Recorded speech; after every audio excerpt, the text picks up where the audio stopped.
Carl Jung once wrote something that still gives psychologists chills today. The tree that reaches to heaven must have roots that go down to hell. What he meant was simple and terrifying.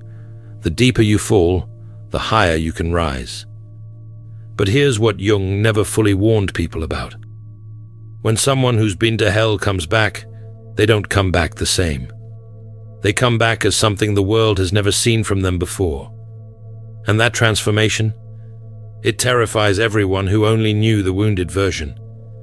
If you've spent years being the one who absorbed everyone's pain, who stayed quiet when you should have screamed, who bent until you almost broke, then this message is for you. Because what's coming next in your life isn't just healing, it's a psychological earthquake. The people who hurt you, the ones who mistook your silence for surrender, are about to experience something Jung documented, but few people talk about. The return of the integrated shadow. And when that shadow returns with consciousness attached to it, it doesn't ask for permission anymore. Today, I'm going to show you exactly why your comeback will be the most terrifying thing certain people ever witness. Not because you'll seek revenge, but because you'll become completely unreachable to the tactics that once destroyed you. Let me ask you something Jung would ask. What happens when the person everyone used as an emotional dumping ground decides they're done absorbing and starts reflecting? The world is filled with people who saw your kindness and mistook it for stupidity. They watched you cry and thought they had broken you. They saw you retreat into silence and assumed they had won. Every toxic person, every manipulator, every energy vampire in your life made the same fatal miscalculation. They thought your wound was your identity. They believed the hurt version of you was the real version of you. They had no idea they were watching a caterpillar and calling it weak because it couldn't fly yet. Jung spent decades studying this exact pattern. He documented case after case of people who went through what he called the dark night of the soul, a complete psychological breakdown that looked like destruction from the outside, but was actually reconstruction. And here's what he discovered that changes everything. The people who go lowest often rise highest, but not in the way anyone expects. They don't come back soft and forgiving. They come back precise and unmovable. Think about every person who hurt you during your lowest point. The friend who abandoned you when you needed support. The family member who kicked you when you were down. The partner who betrayed you when you were vulnerable. Every single one of them made the same assumption. They thought your capacity to feel deeply was a weakness. They thought your empathy was a flaw. They thought your silence meant you had accepted defeat.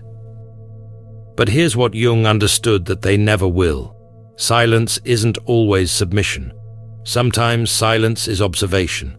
Sometimes retreat isn't defeat. It's preparation.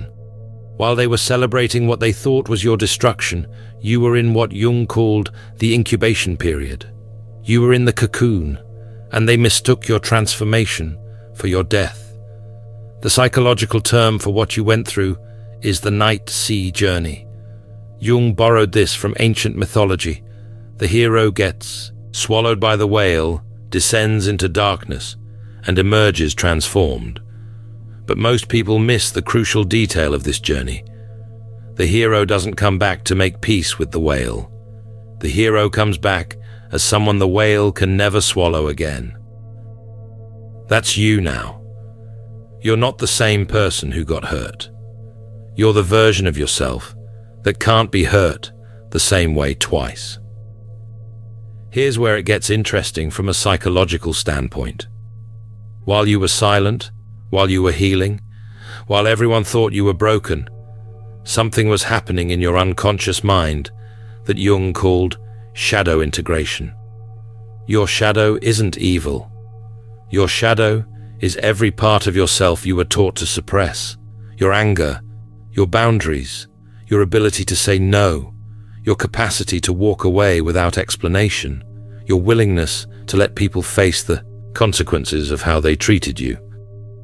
For years, maybe decades, you kept that shadow locked away, because you were taught that good people don't get angry, don't set hard boundaries, don't cut people off, don't stop caring. You were taught that your value came from how much you could tolerate, so you tolerated everything. You absorbed everyone's dysfunction. You made yourself smaller so others could feel bigger. You carried everyone's emotional baggage while they criticized you for moving too slowly under the weight. But something happened during your darkest period. You met your shadow, and instead of being afraid of it,